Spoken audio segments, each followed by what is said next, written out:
Hello everyone. This lecture is all about usual ABAP class.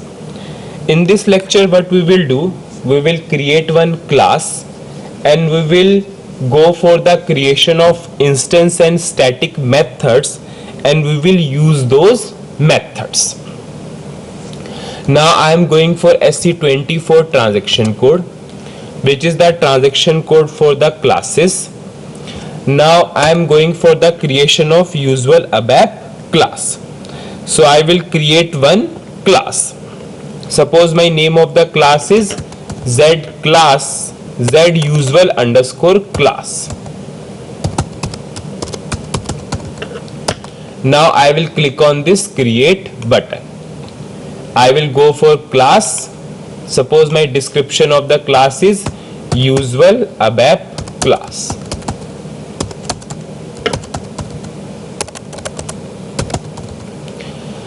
I will click on this save button. I am saving this as a local object. Now this is my class. Now in this we have a method tab. Now suppose my name of the method is fetch underscore data, suppose. Now in this method I have to give the type of this method. If I am going for F4 of this method, in SAP we will two types of methods: instance method, static method. Now what is this instance method?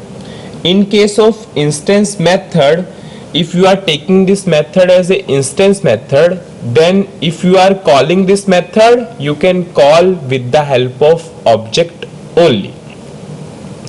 Now what is static method? If you are taking this method as a static method, then there is no need for the creation of the object of this class. You can directly call the method. So in case of instance method, there is a need of the creation of the object, but in case of static method, there is no need for the creation of the object of the class. Now firstly I am taking this method as a instance method. Now we'll come on to visibility level. Now for a method we have three types of visibility: public, protected, private.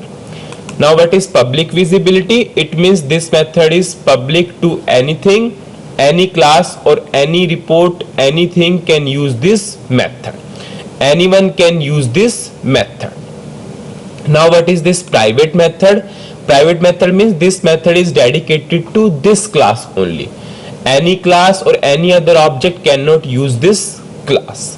Now what is this protected method? If I am taking this method as a protected method, it means only subclasses of this class can use this method, rest cannot use this method. So public method is public to any object can use this method. Private means only this class can use this method. This method is dedicated to this class. No one or no other object can use this method. Now we have protected method. It means only subclasses or friend classes of this class can use this method. Rest cannot use this method. Suppose I am taking the visibility as public. Now I am going for the parameter tab of this method.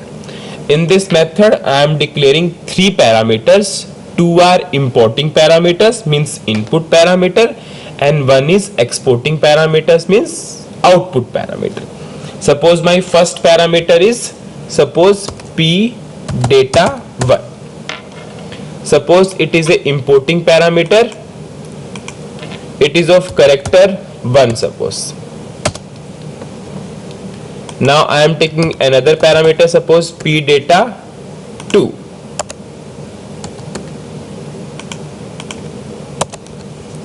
Again it is a importing parameter. Suppose it is again character 1. Now suppose I have one output parameter, suppose p output. It is a exporting parameter. Suppose it is of character 5, suppose character 3. Now we will check for the syntax of this class. Now I am activating the class. Now in this method I will write the logic. So where I can write the logic, this is the logic where this is the tab where you can write the logic. So I will go for this code button. Here I will write the logic. Suppose I want whatever the input I am passing, I will display the output. So P output is equal to, suppose, sum of P data and plus P data 1. P data 1 plus P data 2.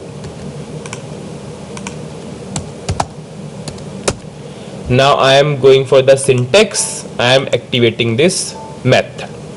Now if I am back this class method, now we have the method name fetch underscore data, which is of instance type.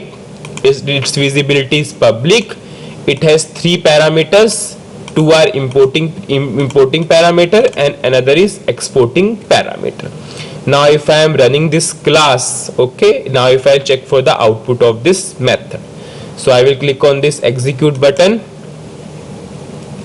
I will click on this execute button. Now suppose I am providing the input, suppose for first parameter 1, for second parameter 2. Now if I am executing this, the output is 3. So this is the way by which I have created one method and in which I have provided the input and I have got the output. Now this is, I have created the method. Now I will use this method. Now I will use this class method in some report, and now I will use this class method inside the program. So this, how to use this method inside the program, this we will continue in the next lecture.